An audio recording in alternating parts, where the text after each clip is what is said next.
Hello everyone welcome to school plus.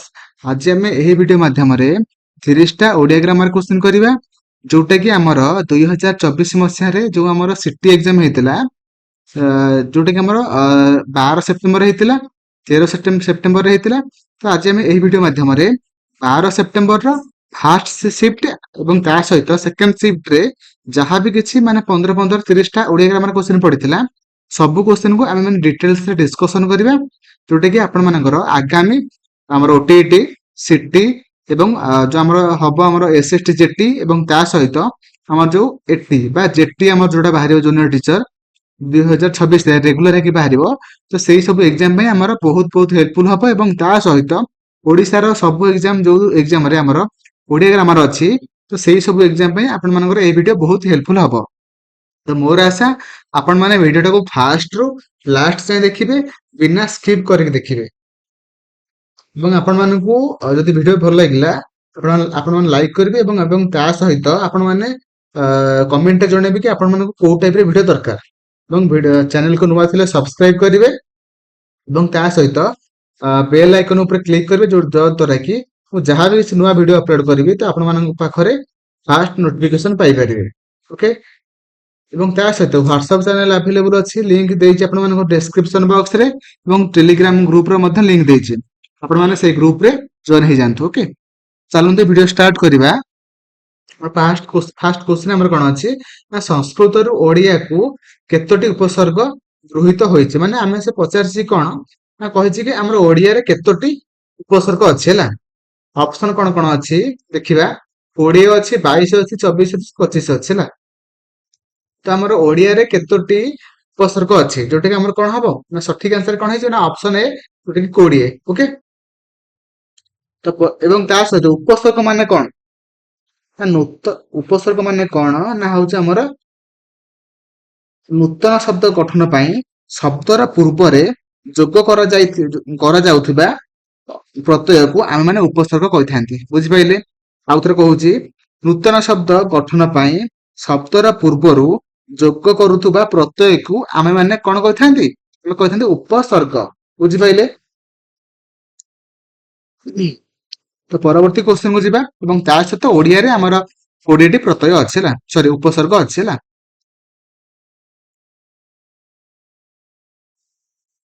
तो परवर्ती question हमर कोन अछि कहिछि कि हमर संध्या एहार व्युत्पत्तिगत अर्थटी कोन संध्यार व्युत्पत्ति गत अर्थटी कोन ऑप्शन कोन कोन अछि ना संज अछि तापर मिलन योग्य अछि तापर गोटिए झीर ना अछि आ कोन अछि ना रातिर आगमन। तो सठिक आंसर कोन हबो सठिक आंसर कोन हबो ना हमर ऑप्शन बी जोटा कि मिलन योग्य होला। एटा आपण मन जदी न जानि जंदी लिखि रखंतु आपण मनकर आगामी सब एग्जाम में बहुत हेल्पफुल हबो। ओके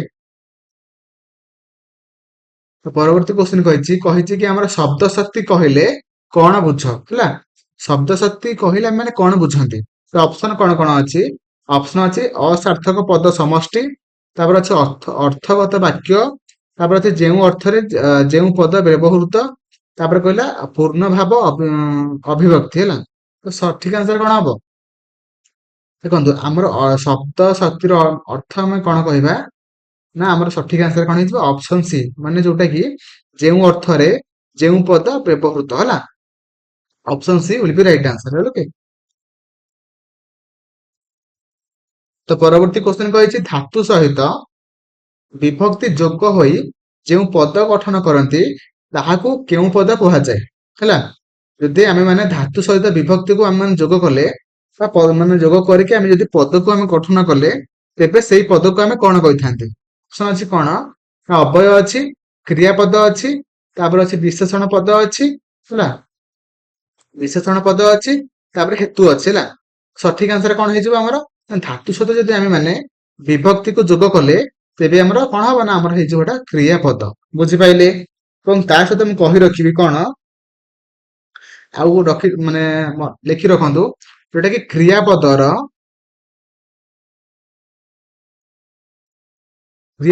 ମୂଳ ରୂପକୁ ଆମେ କଣ କହିଥାନ୍ତି କଣ ନା ଧାତୁ ବୁଝିପାଇଲେ। କ୍ରିୟାପଦର ମୂଳ ରୂପକୁ ଆମେ କଣ କହିଥାନ୍ତି ଆମେ କହିଥାନ୍ତି ଧାତୁ ଏବଂ ଧାତୁର ଆମେ ମାନେ ମୂଳ ମାନେ ମୂଳ ପିଣ୍ଡକୁ ଆମେ କଣ କହିଥାନ୍ତି? ଆମେ କହିଥାନ୍ତି କଣ ନା ପ୍ରକୃତି। ବୁଝିପାରିଲେ? ଆମେ କ୍ରିୟାପଦର ମୂଳ ରୂପକୁ ଆମେ କଣ କହିଥାନ୍ତି? ଧାତୁ କହିଥାନ୍ତି। ଏବଂ ଧାତୁର ମୂଳ ପିଣ୍ଡକୁ ଆମେ କଣ କହିଥାନ୍ତି? ଆମେ କହିଥାନ୍ତି ପ୍ରକୃତି। ଓକେ। ତ ପରବର୍ତ୍ତୀ କ୍ୱେଶ୍ଚନ କୁ ଯିବା। ପରବର୍ତ୍ତୀ କ୍ୱେଶ୍ଚନ କହିଛି ନିଜ ଅର୍ଥରେ ଅନୁସର୍ଗାତ୍ମକ ପ୍ରୟୋଗ କେଉଁଠି? ମାନେ ଆମ ଯୋଉ ଚାରିଟାଙ୍କ ଅପସନ ଦେଇଛି, ଚାରିଟାଙ୍କ ଅପସନ ମଧ୍ୟରୁ ଆମେ ମାନେ କୋଉଟା ଆମ ନିଜ ଅର୍ଥରେ ବ୍ୟବହୃତ ହୋଇଛି ହେଲା। ତ ଅପସନ ଅଛି ସ୍ଵାଧୀନ, ଅପସନ ଅଛି ସର୍ବସ୍ୱ, ସଶ୍ରମ, ସଜ୍ଜଳ। ତ ସଠିକ ଆନ୍ସର କଣ ହବ ନା ସ୍ଵାଧୀନ। ସ୍ଵାଧୀନ ଯୋଉଟା କି ଆମର ନିଜ ଅର୍ଥରେ ବ୍ୟବହୃତ ହୋଇଛି ହେଲା। Option A will be right answer ସ୍ଵାଧୀନ। ଓକେ। ତ ପରବର୍ତ୍ତୀ କ୍ୱେଶ୍ଚନ କହିଛି କି କହିଛି ଆମର ରକ୍ତ ମନ୍ଦାର ହେଲା। ରକ୍ତ ମନ୍ଦାର ଏହା କେଉଁ ବିଶେଷଣ? ଓକେ। ତ ରକ୍ତ ଯୋଉ ଆମର ଅଛି ତ ଏଇଟା କୋଉ ବିଶେଷଣ ହେଲା। ଅପସନ ଅଛି କଣ କଣ ନା ଅଛି ଆମର ଅବସ୍ଥାବାଚକ ବିଶେଷଣ, ସଂଖ୍ୟାବାଚକ, ଗୁଣବାଚକ, ପୂରଣବାଚକ ହେଲା। ଦେଖନ୍ତୁ ଆମର ବିଶେଷଣ ପଦ ଆମେ ଫାଷ୍ଟ କଣ ନା ଯେଉଁ ପଦ ଅନ୍ୟ ପଦର କଣ ନା ଗୁଣ, ଅବସ୍ଥା, ସଂଖ୍ୟା ଆଉ କଣ ନା ପରିମାଣ ଇତ୍ୟାଦିକୁ ପ୍ରକାଶ କରିଥାଏ ତାକୁ ଆମେ କଣ କହିଥାନ୍ତି ନା ଆମେ କହିଥାନ୍ତି ବିଶେଷଣ ପଦ। ବୁଝିପାରିଲେ? ଯେଉଁ ପଦ ବିଶେଷ୍ୟ ପଦର ବା ଯେଉଁ ପଦର ମାନେ ଯେକୌଣସି ଗୋଟେ ପଦର ଗୁଣ, ଅବସ୍ଥା, ସଂଖ୍ୟା, ପରିମାଣକୁ ବୁଝାଇଥାଏ ବା ଡେସ୍କ୍ରାଇବ କରିଥାଏ ତାକୁ ଆମେ କଣ କହିଥାନ୍ତି? ଆମେ କହିଥାନ୍ତି ବିଶେଷଣ ପଦ। ବୁଝିପାରିଲେ? ଦେଖନ୍ତୁ ତାପରେ ଆମେ କହିଛି ହଁ। ତ ଏଠି ଆମର ସଠିକ ଆନ୍ସର କଣ ହେଇଯିବ? ଆମର ହେଇଯିବ ଅବସ୍ଥାବାଚକ ହେଲା। ଯେହେତୁ ମନ୍ଦାରଟା ଆମର ରକ୍ତ କଲରର ବା ରକ୍ତ ମନ୍ଦାର, ଏଟା ଆମର ସଠିକ ଆନ୍ସର କଣ ହେଇଯିବ? ଅବସ୍ଥାବାଚକ ହେଲା। ଯଦି ଗୁଣବାଚକ ଅବସ୍ଥାବାଚକ ନଥାନ୍ତା ତେବେ ଆମେ ମାନେ କଣ କରିଥାନ୍ତେ? ଆମେ କହିଥାନ୍ତେ ଗୁଣବାଚକ କରିଥାନ୍ତେ ହେଲା। ବୁଝିପାରିଲେ? ଯେହେତୁ ଆମର ଅବସ୍ଥାବାଚକ ଅଛି ସେଥିପାଇଁ ଆମେ ମାନେ option A will be right answer. Option A କୁ ଆମେ କରିବା ହେଲା। ଆପଣ ମାନଙ୍କୁ କହିଥାନ୍ତେ କି ପ୍ରଥମ, ଦ୍ଵିତୀୟ, ତୃତୀୟ ସେଟା କି ବାଚକ ବିଶେଷଣ? ଆମର ପୂର୍ବଣବାଚକ ବିଶେଷଣ। ବୁଝିପାରିଲେ? ତ ପରବର୍ତ୍ତୀ କ୍ୱେଶ୍ଚନ କୁ ଯିବା। ପରବର୍ତ୍ତୀ କ୍ୱେଶ୍ଚନ କହିଛି ଗଠନଗତ ସ୍ୱତନ୍ତ୍ର ଆଧାରରେ ଓଡ଼ିଆ ଭାଷାରେ ବ୍ୟବହୃତ ରୂଢି ଗୁଡ଼ିକୁ କେତୋଟି ଶ୍ରେଣୀରେ ମାନେ ଅନ୍ତର୍ଭୁକ୍ତ କରାଯାଇଛି ହେଲା। ମାନେ ସେ ପଚାରିଛି କି ଓଡ଼ିଆ ଭାଷାରେ ରୂଢି କେତେ ପ୍ରକାରର? ଅପସନ ଅଛି 2, 3 ତାପରେ 4, 5 ଅଛି ହେଲା। ସଠିକ ଆନ୍ସର କଣ ହବ? ସଠିକ ଆନ୍ସର ହେଇଯିବ ଆମର 3। ବୁଝିପାରିଲେ? କାହିଁକି ନା ଆମର ରୂଢି ଆମର କେତେ ପ୍ରକାରର ଅଛି ନା ଆମର 3 ପ୍ରକାରର ଅଛି ହେଲା। ଯୋଉଟା କି ଆମର କଣ କଣ କ୍ରିୟା ଯୁକ୍ତ ରୂଢି ହେଲା, କ୍ରିୟା ଯୁକ୍ତ ରୂଢି, କ୍ରିୟାହୀନ ରୂଢି ଆଉ କଣ ତୁଳନାତ୍ମକ ରୂଢି ହେଲା। ଯଦି ଦେଖନ୍ତୁ ଯୋଉ ରୂଢିରେ ଯେମିତି ଆମେ ଗୋଟେ ଏକ୍ସାମ୍ପଲ ଦେଖନ୍ତୁ କ୍ରିୟା ଯୁକ୍ତ ରୂଢିର ଏକ୍ସାମ୍ପଲ କଣ ହବ? କ୍ରିୟା ଯୁକ୍ତ ରୂଢି ଗୋଟେ ହେଲା, ତାପରେ କ୍ରିୟାହୀନ ଗୋଟେ ଆଉ ଗୋଟେ କଣ ନା ତୁଳନାତ୍ମକ ଗୋଟେ ହେଲା। ତ କ୍ରିୟା ଯୁକ୍ତ ମାନେ କଣ ନା କ୍ରିୟା ଥିବ। ବୁଝିପାରିଲେ? ଯେମିତି ଆମର କଣ ଏକ୍ସାମ୍ପଲ କଣ ନା ଅଠା କାଠିରେ ପଡିବା। ଅଠା କାଠିରେ ପଡିବା। ପଡିବା। ସେଭଳିଆ କ୍ରିୟାହୀନ କଣ ହବ ନା ଆମର କାଠିକର ପାଠ। କାଠିକର ପାଠ। ତୁଳନାତ୍ମକ ରୂଢିର ଏକ୍ସାମ୍ପଲ କଣ ହବ ନା ଜୋକ ପରି ଲାଗିବା। ଜୋକ ପରି ଲାଗିବା। ଦେଖନ୍ତୁ କ୍ରିୟା ଯୁକ୍ତ ମାନେ କଣ ନା କ୍ରିୟା ଥିବ ପଡିବାଟା ଅଛି। ସେଭଳିଆ କ୍ରିୟାହୀନ ମାନେ କଣ କ୍ରିୟା ନଥିବ। ଆଉ ତୁଳନାତ୍ମକ ମାନେ କଣ ନା ଆମର ହଉଛି ମାନେ ତୁଳନା ହଉଥିବ। ଜୋକ ପରି ମାନେ ପରି ଲାଗିବା, ଜୋକ ଭଳିଆ ଲାଗିବା। ସେଟା ହଉଛି ଆମର ତୁଳନାତ୍ମକ ରୂଢି ହେଲା। ବୁଝିପାରିଲେ? ତ ପରବର୍ତ୍ତୀ କ୍ୱେଶ୍ଚନ କୁ ଯିବା। ପରବର୍ତ୍ତୀ କ୍ୱେଶ୍ଚନ କହିଛି ଓଡିଆ ଭାଷାରେ ବ୍ୟବହୃତ ମୋଟ ଧ୍ୱନି ସଂଖ୍ୟା କେତେ? ଲେଖି ରଖନ୍ତୁ। ଯଦି ଜାଣିଛନ୍ତି ଭଲ କଥା, ଯଦି ନ ଜାଣିଛନ୍ତି ଲେଖି ରଖନ୍ତୁ। ଓଡିଆ ଭାଷାରେ ଟୋଟାଲ ମୋଟ ଧ୍ୱନି ସଂଖ୍ୟା କେତେ? ଯୋଉଟା କି ଆମର ଅପସନ କଣ କଣ ଅଛି ନା ଆମ 39 ଅଛି, 40 ଅଛି, 41 ଅଛି, ତାପରେ ଆଉ ଗୋଟେ ଅଛି। ତ ଏତିକିରେ ଆପଣ ମାନଙ୍କର ଆନ୍ସର ଅଛି। ଦେଖନ୍ତୁ ଆମର ସଠିକ ଆନ୍ସର କଣ ହେଇଯିବ ନା ଆମର 39 ହେଲା। ସରି ସରି ଆମର ସଠିକ ଆନ୍ସର ହେଇଯିବ 41। ବୁଝିପାରିଲେ? ଅପସନ ସି ଯୋଉଟା କି ଆମର ଟୋଟାଲ আমার ଧ୍ୱନି ସଂଖ୍ୟା କେତେ ଅଛି ନା 42ଟା ଅଛି ହେଲା। ତ ପରବର୍ତ୍ତୀ କ୍ୱେଶ୍ଚିନ୍ କୁ ଯିବା। ପରବର୍ତ୍ତୀ କ୍ୱେଶ୍ଚିନ୍ ଆମର କହିଛି କି କହିଛି ଅମ୍ବୁଦ, ପୟଦ, ମୁଦିର, ଜିମୁତ ପ୍ରଭୃତି ଶବ୍ଦ ସହିତ ଆଉ କେଉଁଟି ବା ସମାର୍ଥବୋଧକ ଶବ୍ଦ ଗ୍ରହଣୀୟ। ମାନେ ଏଇ ଚାରିଟାଙ୍କ ଶବ୍ଦ ସହିତ କୋଉଟା ସମାନ ସମାନ ଅର୍ଥ ବୁଝଉଛି। ଅପସନ ଅଛି ଭୋପାଳ, ମନୁଜ, ବଡହାକ, ବିଭାବରୀ। ତ ସଠିକ ଆନ୍ସର କଣ ହେଇଯିବ? ସଠିକ ଆନ୍ସର ହେଇଯିବ କଣ ନା ବଳହାକ। ବୁଝିପାରିଲେ? ଯଦି ଜାଣିଛନ୍ତି ଭଲ କଥା, ଯଦି ନ ଜାଣିଛନ୍ତି ଲେଖି ରଖନ୍ତୁ ହେଲା। ପରବର୍ତ୍ତୀ ଯାହାବି ଅପକମିଂ ଏକ୍ଜାମ ହବ ତା ପାଇଁ ଆପଣ ମାନଙ୍କର ବହୁତ ହେଲ୍ପଫୁଲ ହବ। ତ ପରବର୍ତ୍ତୀ କ୍ୱେଶ୍ଚିନ୍ ଯିବା। ପରବର୍ତ୍ତୀ କ୍ୱେଶ୍ଚିନ୍ ହେଉଛି ଅସ୍ୱରାନ୍ତ ପୁରୁଷବାଚକ ଶବ୍ଦରେ ପରସର୍ଗର ଯୋଗ ଘଟିଲେ କଣ ହୁଏ? ଦେଖନ୍ତୁ, ଆମର ପୁରୁଷବାଚକ ଶବ୍ଦ ପାଖରେ କଣ ନା ଅ ଲାଗେ, ଆଉ ସ୍ତ୍ରୀବାଚକ ଶବ୍ଦ ପାଖରେ କଣ ଆ ଲାଗେ। ତ ସେଇଟା ସେ ପଚାରିଛି। ପରସର୍ଗର ଯୋଗ ଘଟିଲେ କଣ ହୁଏ? ନା ଆମର କଣ ହବ ନା ଆମର ପୁରୁଷବାଚକ, ହଁ ସ୍ତ୍ରୀବାଚକ ଶବ୍ଦରେ ପରିଣତ ହୁଏ। ଯୋଉଟାକି ଆମର ଅପସନ ସି ଅଛି, ଯାହାକି ସ୍ତ୍ରୀବାଚକ ଶବ୍ଦରେ ପରିଣତ ହୁଏ। ବୁଝିପାରିଲେ? ତ ପରବର୍ତ୍ତୀ କ୍ୱେଶ୍ଚିନ୍ କୁ ଯିବା। ପରବର୍ତ୍ତୀ କ୍ୱେଶ୍ଚିନ୍ କହିଛି କି ଆମର ବିଶେଷଣ ପଦ ବିଶେଷ ପଦର ପରେ ବ୍ୟବହୃତ ହେଲେ ତାକୁ ଆମେ କଣ କହିଥାନ୍ତି? ଦେଖନ୍ତୁ, ଯଦି ଆମର ଗୋଟେ ବିଶେଷଣ ପଦ ଯଦି ବିଶେଷ ପଦର ପୂର୍ବରୁ ଆମର ଯଦି ମାନେ କଣ ହେଲା, ପୂର୍ବରୁ ଯଦି ଆମର ଏଇଟା ଧର ବିଶେଷ ପଦ, ବିଶେଷ ପଦ ତା ପୂର୍ବରୁ ଯଦି ଆମର ବିଶେଷଣ ଲାଗିଲା ତ ଏବେ ତାକୁ ଆମେ କହିଥାନ୍ତି କଣ ନା ବିଶେଷ୍ୟର। ଲେଖି ରଖନ୍ତୁ, ଯଦି ନ ଜାଣିଛନ୍ତି ଲେଖି ରଖନ୍ତୁ, ବିଶେଷ୍ୟର ବିଶେଷଣ। ଯଦି ବିଶେଷ ପଦର ପରେ ଯଦି ଆମର ସେ ଲାଗିଲା ତାକୁ ଆମେ କଣ କହିଥାନ୍ତି? ଆମେ କହିଥାନ୍ତି ବିଧେୟ ବିଶେଷଣ। ବିଧେୟ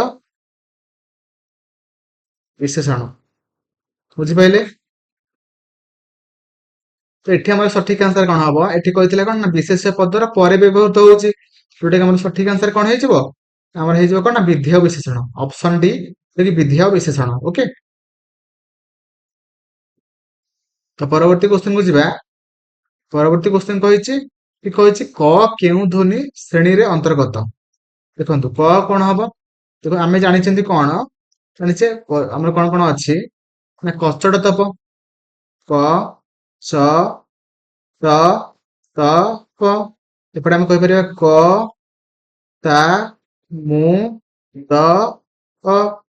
ମାନେ କଣ୍ଠରେ ଆମେ କ, ଖ ସେ ଯାଉଛି ଆମର କଣ୍ଠରେ ଯାଉଛି। ଛ ବର୍ଗଟା ଆମର କୋଉଥିରେ ଯାଉଛି ନା ତାଲବ୍ୟ ବର୍ଗରେ ଯାଉଛି, ତାଲବ୍ୟ ଶବ୍ଦରେ ଧ୍ୱନିରେ। ତ ଟା ଆମର ଯାଉଛି କୋଉ ମୂର୍ଦ୍ଧନ୍ୟ ଧ୍ୱନିରେ ଯାଉଛି। ତ ଟା ଆମର କୋଉଥିରେ ଯାଉଛି? ତ ଟା ହଉଛି ଦନ୍ତ୍ୟ ଧ୍ୱନିରେ ଯାଉଛି। ତାପରେ ଏଟା କ ଟା ଆମର କୋଉଥିରେ ଯାଉଛି ନା ଆମର ଅଷ୍ଟ ଧ୍ୱନିରେ ଯାଉଛି। ତ ଆମର ସଠିକ ଆନ୍ସର କଣ ହେଇଯିବ ନା ଆମର କଣ୍ଠ ଧ୍ୱନି ହେଲା, ଯୋଉଟା କି ଆମର ଅପସନ ଏ ରେ ଅଛି ହେଲା। Option A will be right answer, କଣ୍ଠ ଧ୍ୱନି ହେଲା। ତ ପରବର୍ତ୍ତୀ କ୍ୱେଶ୍ଚିନ୍ କୁ ଯିବା। ପରବର୍ତ୍ତୀ କ୍ୱେଶ୍ଚିନ୍ ହଉଛି ନାମବାଚକ ପଦର ପ୍ରକାରକୁ ନେଇ ବିଶେଷ୍ୟ ପଦକୁ କେତେ ଭାଗରେ ବିଭକ୍ତ କରାଯାଇଅଛି ହେଲା। ନାମବାଚକ ପଦ ମାନେ ନାମବାଚକ ପଦ ମାନେ କଣ? ବିଶେଷଣ ବିଶେଷ୍ୟ ପଦ। ସେ କହିଛି କି ବିଶେଷ୍ୟ ପଦକୁ କେତେ ଭାଗରେ ବିଭକ୍ତ କରାଯାଇଅଛି ହେଲା। ବିଶେଷ୍ୟ ପଦକୁ ଆମେ ମାନେ କେତେ ଭାଗରେ ବିଭକ୍ତ କରିଛନ୍ତି ନା 5 ଭାଗରେ। କଣ କଣ? ଯୋଉମାନେ ଜାଣିଛନ୍ତି ଟିକେ କମେଣ୍ଟରେ ଲେଖନ୍ତୁ। କଣ କଣ? ଆମର ଗୋଟେ ହଉଛି କଣ ନା ବ୍ୟକ୍ତିବାଚକ ବିଶେଷ୍ୟ ବ୍ୟକ୍ତିବାଚକ, ବା ଆମର କଣ ନା ସଂଜ୍ଞାବାଚକ ବିଶେଷ୍ୟ। ବ୍ୟକ୍ତିବାଚକ ନହେଲେ ଆମର ସଂଜ୍ଞାବାଚକ ବିଶେଷ୍ୟ। ତାପରେ ଆମର କଣ ଅଛି ନା ବସ୍ତୁବାଚକ ବିଶେଷ୍ୟ। ତାପରେ ଆମର କଣ ଆସୁଛି ନା ଆମର ଜାତିବାଚକ ବିଶେଷ୍ୟ। ଜାତିବାଚକ ବିଶେଷ୍ୟ ଗଲା। ତାପରେ ଆମର ଆସିଲା କଣ ନା ଗୁଣବାଚକ ବିଶେଷ୍ୟ। ତାପରେ ଆମର କ୍ରିୟାବାଚକ ବିଶେଷ୍ୟ। ତାହେଲେ ଆମେ କଣ ଜାଣିଲେ? ବିଶେଷ୍ୟକୁ ଆମର 5 ଭାଗରେ ବିଭକ୍ତ କରାଯାଇଅଛି ହେଲା। ଯୋଉଟା କି ଆମର ଅପସନ ଡି ରେ ଅଛି। Option B will be right answer. ପରବର୍ତ୍ତୀ କ୍ୱେଶ୍ଚିନ୍ କୁ ଯିବା। ପରବର୍ତ୍ତୀ କ୍ୱେଶ୍ଚିନ୍ କହିଛି ଆମର ସଂସ୍କୃତରୁ ଯେଉଁ ଶବ୍ଦ ସିଧାସଳଖ ଭାବରେ ଓଡିଆ ଭାଷାରେ ବ୍ୟବହୃତ ହୋଇଛି ତାକୁ ଆମେ କଣ କହିଥାନ୍ତି? ଦେଖନ୍ତୁ, ଆମର ଶବ୍ଦକୁ ଅର୍ଥ ଭାବରେ ପ୍ରକାଶ କରିବାରେ ଶବ୍ଦକୁ ଆମେ 4 ଭାଗରେ ବିଭକ୍ତ କରିଛନ୍ତି, ବା ଶବ୍ଦର ଗଠନ ଭାବରେ ଗଠନକୁ ନେଇକି ଆମେ ଶବ୍ଦକୁ 4 ଭାଗରେ ବିଭକ୍ତ କରାଯାଇଛି। ଯୋଉଟା କି କଣ କଣ ନା ତତ୍ସମ, ତଦ୍ଭବ, ଦେଶଜ ଆଉ ତା ସହିତ ବୈଦେଶିକ ହେଲା। ବୈଦେଶିକ ବୁଝିପାରିଲେ? ତ ଏଠି ଆମର ସେ କଣ ପଚାରିଛି ନା ଯୋଉଟା ଆମର ସଂସ୍କୃତ ସହିତ ସମାନ ସେଟାକୁ ଆମେ କଣ କହିଥିଲେ? ଆମେ ତତ୍ସମ କହିଥାନ୍ତି। ତ ଦେଖନ୍ତୁ ଆମର ତତ୍ସମ କଣ, ମୁଁ ଆଉଥରେ କହିଦଉଛି। ତତ୍ସମ ମାନେ କଣ ନା ସଂସ୍କୃତ ସହିତ ସମାନ। ତତ୍ସମ ହଉଛି କଣ ନା ସଂସ୍କୃତ ସହିତ ସମାନ। ବୁଝିପାଇଲେ? ସଂସ୍କୃତ ସହିତ ସମାନ। ବୁଝିପାଇଲେ? ଆଉ ତଦ୍ଭବ ମାନେ କଣ ନା ସଂସ୍କୃତରୁ ମାନେ ତହିଁରୁ ମାନେ ଏହାର ଅର୍ଥ ତହିଁରୁ ଉଦ୍ଭବ ବା ସଂସ୍କୃତରୁ ଜାତ। ସଂସ୍କୃତରୁ ଜାତ। ବୁଝିପାଇଲେ? ଦେଶଜ ମାନେ କଣ ନା ଆମର ଯୋଉ ଆମର ସବୁ ନିଜ ଏରିଆର ଯୋଉ ଆମର ଭାଷା, ନିଜ ଏରିଆର ଯୋଉ ଭାଷାଟାକୁ ଆମେ କହିଥାନ୍ତି କଣ ନା ଆମର ଦେଶଜ ଭାଷା। ଓକେ, ଯୋଉଟା କି ଆମ ଦେଶର ଭାଷା ହେଲା। ହିନ୍ଦୀ ହେଲା କି ଆମର ଯାହା ବି ହେଲା ଭାଷା କଣ ମାନେ ଆମେ ଯୋଉ ଭାଷା ଯୋଉ ଆମର ଶବ୍ଦକୁ ଆମେ ମାନେ ୟୁଜ କରୁଛନ୍ତି ସେଇଟା ଆମର ଦେଶଜ ଭାଷା ହେଲା। ବୈଦେଶିକ। ବୈଦେଶିକ ମାନେ କଣ ନା ଆମର ସବୁ ଯେତିକି ସବୁ ଓଡିଶା ଆମ ଭାରତର ବାହାରୁ ଆସିଛି। ଯେମିତି କଣ ଆସିଛି ନା ବୈଦେଶିକ ଭାଷା କଣ କଣ ହବ ନା ତୁର୍କୀ ଭାଷା, ତୁର୍କୀର ଶବ୍ଦ ଆସିଛି, ଆରବୀ ଭାଷା ଆସିଛି, ଆରବୀର ଯୋଉ ଶବ୍ଦ ଗୁଡିକ ସବୁ, ତାପରେ ଆଉ କଣ ଆସିଛି ପାର୍ସୀ ଶବ୍ଦ ଆସିଛି, ଏରା ସବୁ ଆମେ କଣ କହିଥାନ୍ତି କହିଥାନ୍ତି ବୈଦେଶିକ ଶବ୍ଦ ବା ବୈଦେଶିକ ଭାଷା ହେଲା। ବୁଝିହେଲା? ହେଲା, ଏଇଟା ଥିଲା ଆମର 12 ସେପ୍ଟେମ୍ବର ଫାର୍ଷ୍ଟ ସିଫ୍ଟରେ 15ଟା କୋଶ୍ଚେନ। ତ ମୋର ଆଶା ଆପଣ ମାନେ ସମସ୍ତେ ଭଲ ଭାବରେ ବୁଝିପାରିଥିବେ। ଏବେ ଆମେ ମାନେ କଣ କରିବା ନା ଏବେ ଆମେ ମାନେ ଏଇ 12 ସେପ୍ଟେମ୍ବରର ସେକେଣ୍ଡ ସିଫ୍ଟରେ ଯାହା ବି କିଛି ନା ଓଡିଆ ଗ୍ରାମାର କୋଶ୍ଚେନ ପଡିଥିଲା ସେଟା ଟିକେ ଆମେ ଡିସ୍କସନ କରିଦବା। ଓକେ, ଏବେ କଣ କୋଶ୍ଚେନ ପଚାରିଛି କହିଛି ଓଡିଆ ବର୍ଣ୍ଣମାଳାରେ ବ୍ୟବହୃତ ଖଣ୍ଡ ଧ୍ୱନି ଗ୍ରାମ ସଂଖ୍ୟା କେତେ? ମାନେ ସେ କହିଛି କି ଆମର ଓଡିଆ ବର୍ଣ୍ଣମାଳାରେ କେତେଟା ଧ୍ୱନି ଗ୍ରାମ ଅଛି ବା କେତେଟା ଧ୍ୱନି କେତେଟା ଅଛି? ତ ସଠିକ ଆନ୍ସର ଆମର କଣ ହବ? ସରି, ସେଠି ପଚାରିଲେ ଧ୍ୱନି କେତେଟା ଅଛି, ଏଠି ପଚାରିଛି କଣ ଖଣ୍ଡ ଧ୍ୱନି ଗ୍ରାମ। ଯଦି ସେ ଖାଲି ଧ୍ୱନି ପଚାରିଥିବ ଆପଣ ମାନେ କଣ କେତେଟା କରିବେ ନା ଆପଣ ମାନେ 41 କରିବେ। ବୁଝିପାଇଲେ? ଯଦି ଖାଲି ଧ୍ୱନି କଥା ପଚାରିଥିବ ଆପଣ ମାନେ କଣ କରିବେ ନା ଆପଣ ମାନେ 41 କରିବେ। ଯଦି ଆପଣ ମାନଙ୍କୁ ପଚାରିଛି ଖଣ୍ଡ ଧ୍ୱନି ଗ୍ରାମ ତେବେ ଆପଣ ମାନେ 39 କରିବେ ହେଲା। ବୁଝିପାଇଲେ? ଏଇଟା ହଉଛି ଡିଫରେନ୍ସ ହେଲା। ତ ପରବର୍ତ୍ତୀ କ୍ୱେଶ୍ଚନ କୁ ଯିବା। ଆମର କେତେଟା ବର୍ଣ୍ଣ କେତେଟା ଅଛି? ଟୋଟାଲ ବର୍ଣ୍ଣ ଆମର କେତେଟା ଅଛି ନା ଆମର ଅଛି 49ଟା। କୋଉଠି କୋଉ ବହିରେ ଆମର 50ଟା ଅଛି, କୋଉଠି ଆମର 49ଟା ଅଛି। ତ 49ଟାକୁ ନେଇ ଧରିକି ଚାଲନ୍ତୁ। ଏବଂ ତା ସହିତ ସ୍ୱର ବର୍ଣ୍ଣ ଆମର କେତେଟା ଅଛି ନା 11ଟା ଅଛି। ତ ଆମର ବ୍ୟଞ୍ଜନ ବର୍ଣ୍ଣ କେତେଟା ଅଛି ନା ଆମର ଅଛି 38ଟା। ଯଦି 50ଟା ଯଦି ଥିବ ସେଠି ଆମର 39 କରିଦେବେ, ଏଟା 11 କରିବେ ହେଲା। ଓକେ, ତ ପରବର୍ତ୍ତୀ କ୍ୱେଶ୍ଚନ କୁ ଯିବା।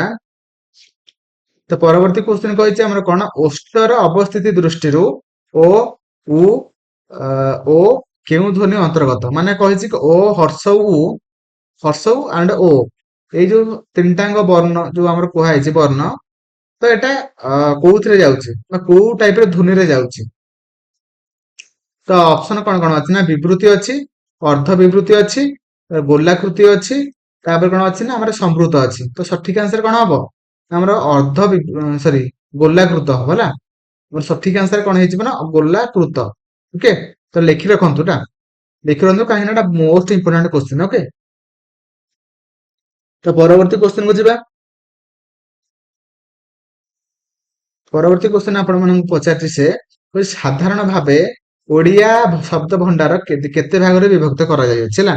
ଆମର ଓଡିଆରେ ଶବ୍ଦ ଭଣ୍ଡାରକୁ କେତେ ଭାଗରେ ବିଭକ୍ତ କରାଯାଇଅଛି? ସେ କେତେ ଭାଗରେ ବିଭକ୍ତ କରାଯାଇଅଛି ନା 4 ଭାଗରେ କରାଯାଇଅଛି। ଦେଖ ଆମର ଅପସନ ସି ରେ ଅଛି କଣ କଣ? ସଠିକ ଆନ୍ସର କଣ ହବ ନା 4 ହବ। ଆମର କଣ କଣ ତତ୍ସମ ଯୋଉଟା କି ଆପଣ ମାନଙ୍କୁ ମୁଁ କହିକି ଆଇଲି। ତତ୍ସମ, ତଦ୍ଭବ, ଦେଶଜ ଆଉ କଣ ନା ହଉଛି ବୈଦେଶିକ। 4ଟା ଭାଗରେ ବିଭକ୍ତ କରାଯାଇଅଛି ହେଲା। ତ ପରବର୍ତ୍ତୀ କ୍ୱେଶ୍ଚନ କୁ ଯିବା। ପରବର୍ତ୍ତୀ କ୍ୱେଶ୍ଚନ କହିଛି ବ୍ୟୋମକେଶ ମହାନଦୀ ନେପାଳ ଭାରତ ମହାସାଗର ପ୍ରଭୃତି କେଉଁ ବିଶେଷ୍ୟ ଅଟନ୍ତି? କୋଉଥିରେ ଅଟନ୍ତି ନା ଆମର ସଠିକ ଆନ୍ସର କଣ ହବ ଆମର ଜାତିବାଚକ। ସରି ସେଟା ହେଲା ଗୋଟେ କଣ କଣ ନାମବାଚକ। ସରି ମୁଁ ମାନେ ଟିକେ ଡିଷ୍ଟର୍ବ ହେଇଗଲି। ଏଇଟା କଣ ନା ଆମର ନାମବାଚକ ହେଲା।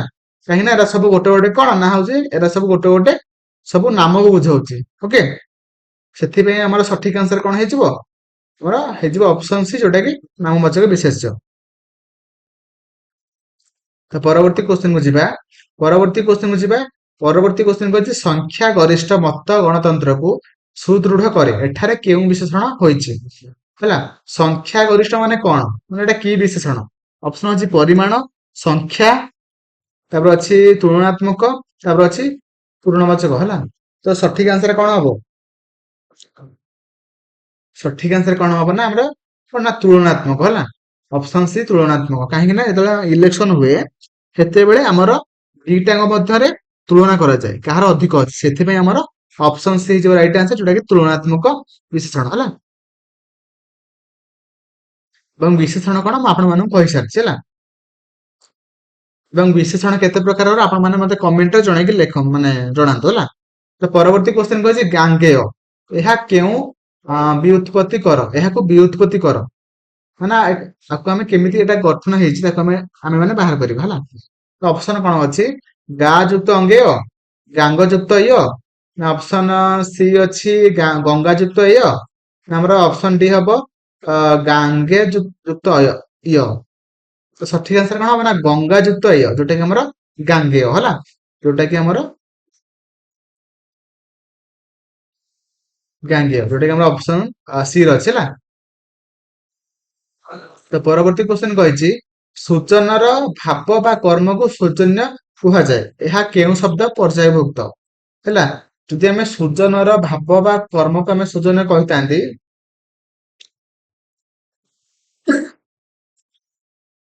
ତେବେ ଏଟା କଣ? ଅପସନ ଅଛି ରୂଢ ଶବ୍ଦ, ଯୌଗିକ ଶବ୍ଦ, ଅପସନ ସି ଅଛି ଯୋଗ ରୂଢ ଶବ୍ଦ, ତାପରେ ଅଛି ଅଯୋଗ ଅଯୋଗ ରୂଢ ଶବ୍ଦ। ହେଲା, ଦେଖନ୍ତୁ ସଠିକ ଆନ୍ସର କଣ ହବ? ଦେଖନ୍ତୁ ରୂଢ ଶବ୍ଦ ମାନେ କଣ? ଯଦି ଯେଉଁ ଶବ୍ଦ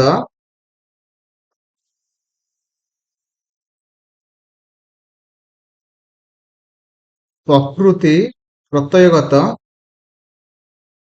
ଯୋଉମାନେ ଜାଣିଛନ୍ତି ଠିକ ଅଛି, ଯୋଉମାନେ ନ ଜାଣିଛନ୍ତି ଖାତାରେ ଲେଖନ୍ତୁ। ଯେଉଁ ଶବ୍ଦ ପ୍ରକୃତି ପ୍ରତ୍ୟୟଗତ ଅର୍ଥ ପ୍ରକାଶ ନ କରି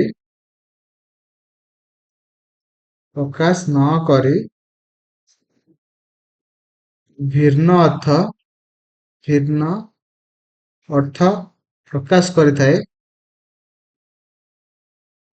ପ୍ରକାଶ କରିଥାଏ ତାକୁ ଆମେ କଣ କହିଥାନ୍ତି? ତାକୁ ଆମେ କହିଥାନ୍ତି ରୂଢ ଶବ୍ଦ।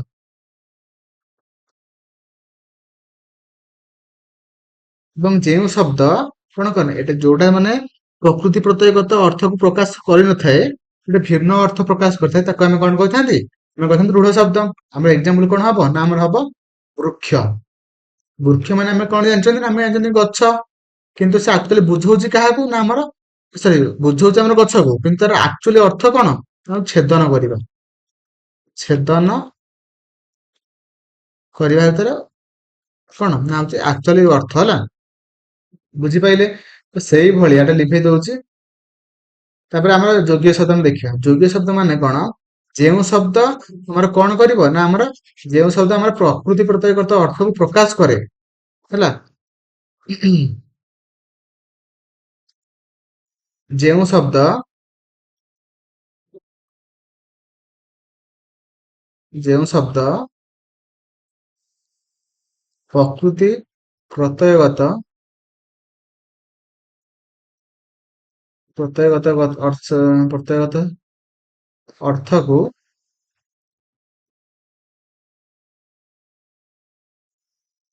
ବୁଝାଇଥାଏ, ତାକୁ ଆମେ କହିଥାନ୍ତି ଯୌଗିକ ଶବ୍ଦ। ହେଲା, ମୋର ଏକ୍ସାମ୍ପଲ କଣ ହବ? ଆମର ଏକ୍ସାମ୍ପଲ ହବ ପଚ ଯୁକ୍ତ ମାନେ ପାଚକ। ହେଲା, ସେଇଭଳିଆ ଆମର ଯୋଗରୂଢ ଶବ୍ଦ ମାନେ କଣ? କଣ ନା ଆମର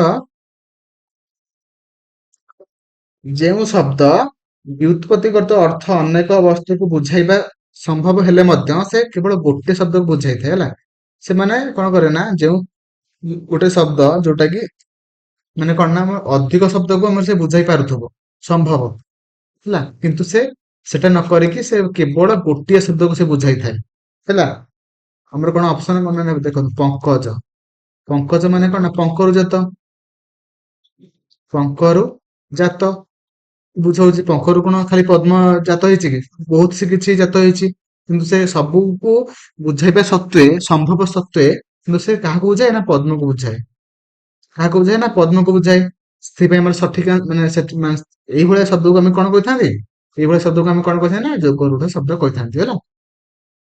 ତ ମୋର ଆଶା ଆପଣ ତିନିଟାଙ୍କ ଶବ୍ଦକୁ ଠିକ ଭାବରେ ବୁଝିପାରିଥିବେ। ତ ପରବର୍ତ୍ତୀ କ୍ୱେଶ୍ଚନ କୁ ଯିବା। ଓକେ, ତ ପରବର୍ତ୍ତୀ ଆମେ କ୍ୱେଶ୍ଚନ କୁ ଯିବା। ପରବର୍ତ୍ତୀ କ୍ୱେଶ୍ଚନ କଣ ଅଛି? କହିଛି ଅପରୂପ ସଂସ୍କୃତରେ କୁତ୍ସିତ ଅର୍ଥରେ ବ୍ୟବହୃତ ହେଉଥିବା ବେଳେ ଓଡ଼ିଆରେ ଅତି ମାତ୍ରାରେ ସୁନ୍ଦର ଅର୍ଥରେ ବ୍ୟବହୃତ। ଏଠାରେ ଶବ୍ଦର କଣ ଘଟିଲା? ଦେଖନ୍ତୁ, ଅପରୂପ ଆମେ ମାନେ ୟୁଜ କରନ୍ତି ସଂସ୍କୃତରେ, ଏଟା ମାନେ ଅତି ଯୋଉଟା ଖରାପଟାକୁ ଆମେ ମାନେ ସଂସ୍କୃତରେ ଅପରୂପ ଭାବରେ ଆମେ ୟୁଜ କରିଥାନ୍ତି, କିନ୍ତୁ ଓଡିଆ ଭାଷାରେ ଆମେ ସୁନ୍ଦରକୁ, ଅତି ସୁନ୍ଦରକୁ ଆମେ ମାନେ ଅପରୂପ ଭାବରେ ମାନେ ବୁଝାଇଥାନ୍ତି। ତ ଏଠି ଯୋଉ ଆମର ଶବ୍ଦର ଅର୍ଥ ମାନେ ବଦଳି ଗଲା, ତ ଏଟାକୁ ଆମେ କଣ କହିଥାନ୍ତି? ପର ପ୍ରତ୍ୟୟ ଯୁକ୍ତ, ଅର୍ଥାଦେଶ, ଅର୍ଥକର୍ଷ, ଏସବୁ ଅପସନ ଅଛି। ଆଉ ତାପରେ ଅଛି କଣ? ଆଉ ପୂର୍ବ ପ୍ରତ୍ୟୟ ଯୁକ୍ତ। ସଠିକ ଆନ୍ସର କଣ ହବ? ସଠିକ ଆନ୍ସର ଆମର କଣ ହେଇଯିବ ନା ଅର୍ଥକର୍ଷ। ଓକେ, ମାନେ ଅର୍ଥର ଆମର ଚେଞ୍ଜ ହେଇଗଲା। ଓକେ, ତ ପରବର୍ତ୍ତୀ କ୍ୱେଶ୍ଚନ ଯିବା। ପରବର୍ତ୍ତୀ କ୍ୱେଶ୍ଚନ କହିଛି, ଯେଉଁ ଉପସର୍ଗ ପ୍ରୟୋଗରେ କ୍ଷୁଦ୍ରତ୍ୱ ବା ଅଂଶବିଶେଷ କିମ୍ବା ଆଧିକ୍ୟ ବା ଅଧିକ ଅର୍ଥକୁ ପ୍ରକାଶ କରେ। ଓକେ, ତ କେଉଁ ଉପସର୍ଗ ଯୋଉଟା କି ସେ କହିଛି କି ମାନେ କ୍ଷୁଦ୍ରତ୍ୱ, ଅଂଶବିଶେଷ ଆଉ ଆଧିକ୍ୟ, ଅଧିକ ଅର୍ଥକୁ ପ୍ରକାଶ କରେ? କୋଉଟା? ଅପସନ ଅଛି ଆମର କଣ? ଅପସନ ଅଛି ପ୍ର, ପରା, ସମ, ଆଉ କଣ ଅଛି ଅଫ ହେଲା। ଦେଖନ୍ତୁ, ଆମର ସଠିକ ଆନ୍ସର କଣ ହବ ନା ଆମର ଅପସନ ଏଟା ହବ। କାହିଁକି ନା ଆମର ଯୋଉ ପ୍ର ଉପସର୍ଗ ଅଛି, ସେ କାହାକୁ କାହାକୁ ବୁଝାଏ ନା ଉତ୍କର୍ଷ, ଉତ୍କର୍ଷ ଅର୍ଥରେ ବ୍ୟବହୃତ ହୋଇଥାଏ। ତାପରେ ଉଦ୍ଭବ, ଉଦ୍ଭବ, ତାପରେ କଣ ନା ହଉଛି ଗତି ଆଉ ଆଧିକ୍ୟ। ଆଧିକ୍ୟ ଅର୍ଥରେ ଆମର ବୁଝାଇଥାଏ ହେଲା। ଯେମିତି ଏକ୍ସାମ୍ପଲ କଣ ହବ ନା ପ୍ରଭାତ, ନା ପ୍ରଭାବ, ତାପରେ କଣ ପ୍ରବାଦ, ପ୍ରବାଦ, ତାପରେ ପ୍ରକ୍ରିୟା, ପ୍ରକ୍ରିୟା, ତାପରେ ପ୍ରଦାନ, ତାପରେ ପ୍ରଚଣ୍ଡ। ବୁଝିହେଲା? ଓକେ, ସେଥିପାଇଁ ଆମର ସଠିକ ଆନ୍ସର କଣ ହେଇଯିବ ନା ଅପସନ ଏ ହେଲା, ପ୍ର ଉପସର୍ଗ ହେଲା। ତ ପରବର୍ତ୍ତୀ କ୍ୱେଶ୍ଚନ କୁ ଯିବା। ପରବର୍ତ୍ତୀ କ୍ୱେଶ୍ଚନ ହଉଛି ଉଣି। ଉଣି ପ୍ରତ୍ୟୟ ଯୋଗରେ ଗଠିତ ଶବ୍ଦଟି ଚିହ୍ନ। ମାନେ ଆମର ଏଇ ଚାରିଟା ଯୋଉ ଅପସନ ଦେଇଛି, ଅଛି କଣ କଣ ନା ଚୋରଣୀ ହେଲା, ଚୋରଣୀ, ସାହେବାଣୀ, ଚମାରୁଣୀ, ବାରିକାଣୀ। ତ ଚାରିଟାଙ୍କ ଅପସନ ମଧ୍ୟରୁ କୋଉଥିରେ ଆମର କଣ ହେଇଛି? କୋଉଥିରେ ଆମର ଉଣି ପ୍ରତ୍ୟୟ ଯୋଗ ହେଇଛି ହେଲା। ସଠିକ ଆନ୍ସର କଣ ହେଇଯିବ ନା ଆମର କଣ ହବ ନା ଚମାରୁଣୀ। ଓକେ, ସଠିକ ଆନ୍ସର କଣ ହେଇଯିବ? ଚମାରୁଣୀ। ଓକେ, ତ option C will be right answer. ତ ପରବର୍ତ୍ତୀ କ୍ୱେଶ୍ଚନ କହିଛି, କହିଛି କି ଭୃତ୍ୟର ସମଚାରିତ ଶବ୍ଦଟି କେଉଁଠି? ହେଲା, ଭୃତ୍ୟ ଆମେ ମାନେ କୋଉଠି ଆମେ ମାନେ ମାନେ ବ୍ୟବହାର କରନ୍ତି, ବା ତାର ସେ ଭୃତ୍ୟର ଅର୍ଥ ଯାହା, ଆଉ କୋଉ ମାନେ ଚାରିଟାଙ୍କ ଅପସନ ମଧ୍ୟରୁ କୋଉଟା ଆମର ସେମ୍ ସେ ପଚାରିଛି ହେଲା। ତ ଅପସନ କଣ କଣ ଅଛି ନା ଆମର ଶ୍ରବ ଅଛି, ଆଉ ଇଚି ଅଛି, କାଷ୍ଟା ଅଛି, କିଙ୍କର ଅଛି। ଦେଖନ୍ତୁ, ଆମର ଭୃତ୍ୟ ମାନେ କଣ? ଚାକର। ତ ଚାକରକୁ ଆଉ କୋଉଟା ବୁଝୁଛି ନା କିଙ୍କର ହେଲା। ଅପସନ ସି ଯୋଉଟା କିଙ୍କର ହେଲା, କିଙ୍କର। ବୁଝିପାରିଲେ? ତ ପରବର୍ତ୍ତୀ କ୍ୱେଶ୍ଚନ କୁ ଯିବା। ପରବର୍ତ୍ତୀ କ୍ୱେଶ୍ଚନ କହିଛି, ଅନାଦର, ଅନୁପଯୁକ୍ତ, ଅନାଦେୟ ପ୍ରଭୃତି ଶବ୍ଦରେ କେଉଁ ଉପସର୍ଗ ରହିଛି ହେଲା। ତ ଯୋଉ ତିନିଟାଙ୍କ ଶବ୍ଦ ଦେଇଛି, ତିନିଟାଙ୍କ ଶବ୍ଦରେ କୋଉ ଉପସର୍ଗ ଆମର ୟୁଜ ହେଇଛି ସେଟା ସେ ପଚାରିଛି। ତ କଣ ହବ? ଅପସନ ଅଛି ଅନ୍ତ, ଅ, ଆ, ଆଉ କଣ ଅଛି ଅନ୍। ତ ସଠିକ ଆନ୍ସର କଣ ହବ ଆମର? ଯୋଉଟା ଆମର ଅନ୍। ଓକେ, ତ ସଠିକ ଆନ୍ସର ହେଇଯିବ ଅନ୍। ବୁଝିପାରିଲେ?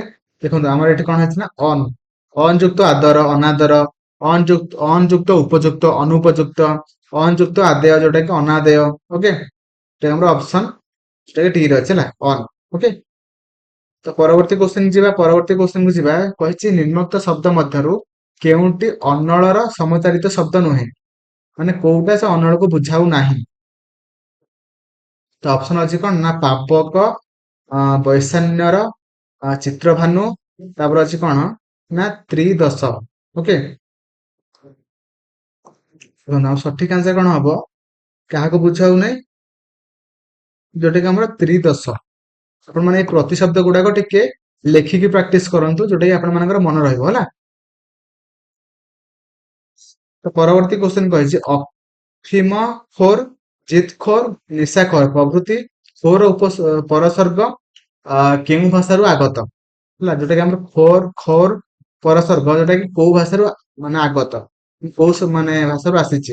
ଅପସନ ଅଛି ଜାବନିକ, ତୁର୍କୀ, ପାର୍ସି, ଇଂରାଜୀ। ଯୋଉଟା କି ସଠିକ ଆନ୍ସର କଣ ହବ, ଯୋଉମାନେ ଜାଣିଛନ୍ତି କମେଣ୍ଟରେ ଲେଖନ୍ତୁ ଭିଡିଓକୁ ପଜ କରିକି, ହେଲା। ସଠିକ ଆନ୍ସର କଣ ହେଇଯିବ ନା ତୁର୍କୀ। ବୁଝିପାରିଲେ? ଏବଂ ତା ସହିତ ଆମର ଜାପାନିକ ଭାଷା କୋଉରା କୋଉରା ମତେ କମେଣ୍ଟରେ ଲେଖନ୍ତୁ, ପାର୍ସି କୋଉରା ଲେଖନ୍ତୁ, ଇଂରାଜୀରେ କୋଉରା ଆସିବ ଲେଖନ୍ତୁ ମତେ କମେଣ୍ଟରେ, ଜାଣିବି କି ଆପଣ ମାନେ ଠିକ ରେ ପ୍ରିପାରେସନ କରୁଛନ୍ତି ବୋଲି, ହେଲା। ତ ପରବର୍ତ୍ତୀ କ୍ୱେଶ୍ଚନ କୁ ଯିବା। ପରବର୍ତ୍ତୀ କ୍ୱେଶ୍ଚନ କହିଛି ଆପଣା ସୁନା ଭେଣ୍ଡି। ବୁଝିପାରିଲେ? ଆପଣା ସୁନା ଭେଣ୍ଡି, ଏହାର ଅର୍ଥ କଣ? ମୁଁ ଫାଷ୍ଟ କହି ରଖୁଛି ଏଟା କୋଉ ପ୍ରକାରର ରୂଢି, କ୍ରିୟାହୀନ ରୂଢି କି କ୍ରିୟା ଯୁକ୍ତ ରୂଢି କି ଆମ ତୁଳନାତ୍ମକ ରୂଢି, ମତେ ଟିକେ କମେଣ୍ଟରେ ଜଣେଇବେ, କାହିଁକି ନା ମୁଁ ଆପଣ ମାନଙ୍କୁ ଟିକେ ସମୟ ପୂର୍ବରୁ କହିକି ଆସିଥିଲି, ହେଲା। ଆପଣା ସୁନା ଭେଣ୍ଡିର ଅର୍ଥ କଣ? ଅପସନ ଅଛି ନିଜ ଲୋକ ଅଯୋଗ୍ୟ, ନିଜ ଲୋକ ଶତ୍ରୁ, ନିଜ ଅପାରଗତା, ନା ଆମର ଅପସନ ଡି ଯୋଉଟା କି ନିଜର ନହେବା। ସଠିକ ଆନ୍ସର କଣ ହବ ନା ଆମର ହବ କଣ ନା ନିଜ ଲୋକ ଅଯୋଗ୍ୟ। ବୁଝିପାରିଲେ? ତ ମୋର ଦେଖନ୍ତୁ ଆମର ଫାର୍ଷ୍ଟ ସିଫ୍ଟର 15ଟା କ୍ୱେଶ୍ଚନ ସରିଗଲା, ଏବେ ମଧ୍ୟ ଆମର ସେକେଣ୍ଡ ସିଫ୍ଟର 15ଟା କ୍ୱେଶ୍ଚନ ଆମର ସରିଗଲା, ହେଲା। 15 ଆମର 30ଟା ସରିଗଲା।